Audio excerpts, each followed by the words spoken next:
Se battre.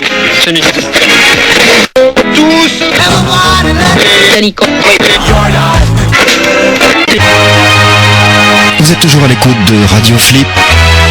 Radio Flip 72.8. Bonjour à tous et à toutes et bienvenue dans cette troisième émission de cette nouvelle saison de Radio Flip. J'espère que vous allez bien et que cet épisode vous plaira. Comme d'habitude, ne perdons pas de temps et passons au titre.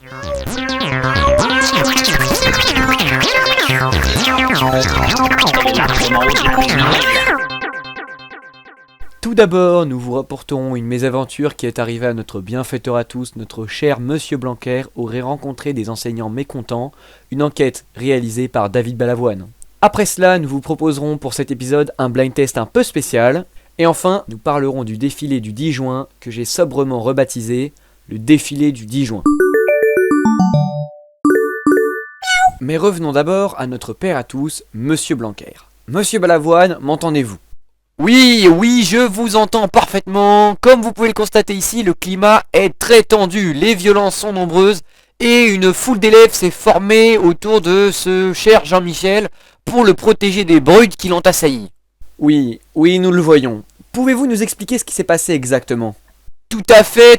Écoutez, d'après le procureur de la République de Montargis, Loïc Gabriel, nous décrit les faits, je cite.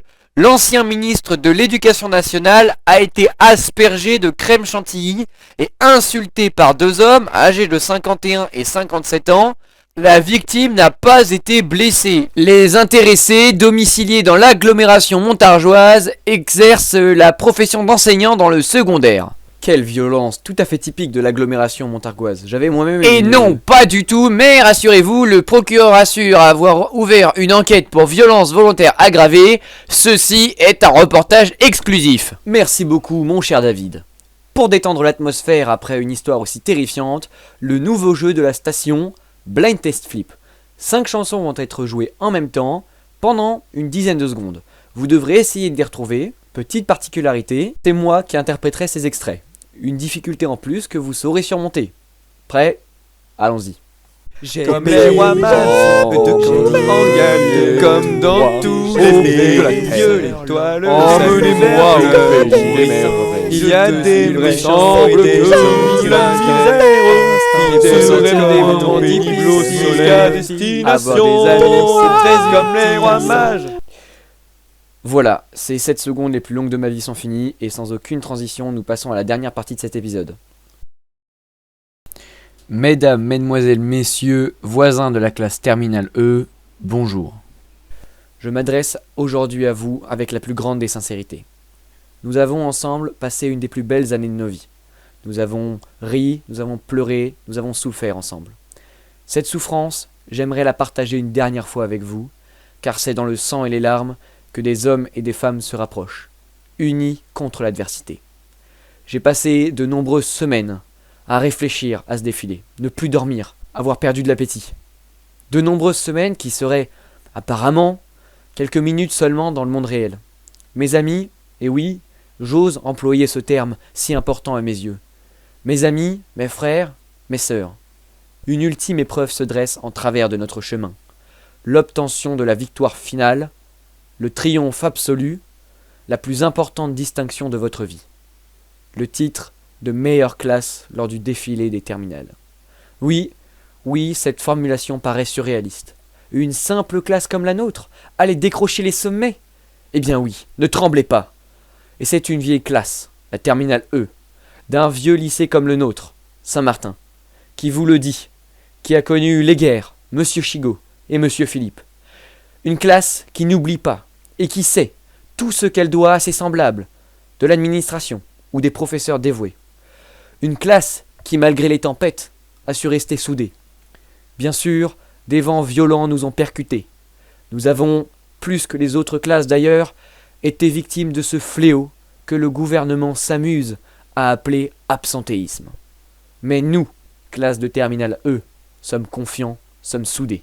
Et surtout, je le crois, sommes prêts à gagner ce défilé du 10 juin. Maintenant, le sujet n'est pas clos pour autant.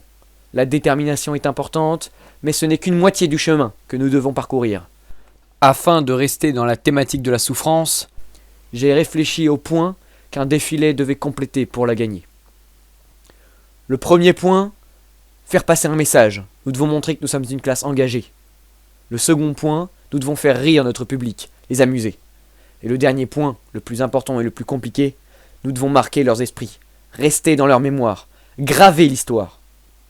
Pour le point 1 et 2, inverser les stéréotypes de genre pourrait fonctionner. Les garçons en filles, les filles en garçons. Mais j'entends déjà les critiques. Cela serait trop simple, trop prévisible. Il faudrait ajouter quelque chose.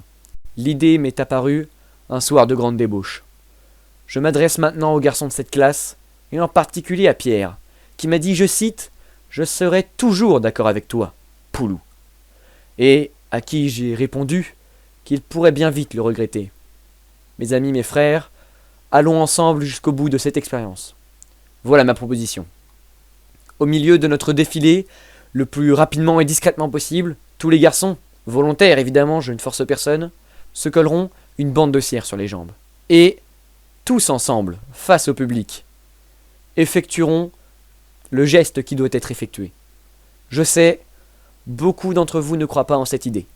Mais, si nous arrivons à mettre en place cela, victoire ou non, nous garderons tous un souvenir précis de ce jour, et serons bien plus gagnants que la classe qui nous volerait hypothétiquement notre titre. Nous vaincrons dans la gloire, ou nous perdrons dans l'honneur. Mes amis, le destin est entre vos mains. Et voilà, c'est déjà fini. Et oui, je sais, quelle déception, mais toutes les bonnes choses ont une fin. En attendant le prochain épisode, portez-vous bien. Si vous avez des remarques à faire, des idées pour améliorer ou des choses que vous souhaiteriez voir dans les prochains épisodes, mes DM sont ouverts. Je vous souhaite un joyeux anniversaire et comme disait toujours ma petite sœur, Oui, je m'appelle Anne. portez-vous bien et à la prochaine fois.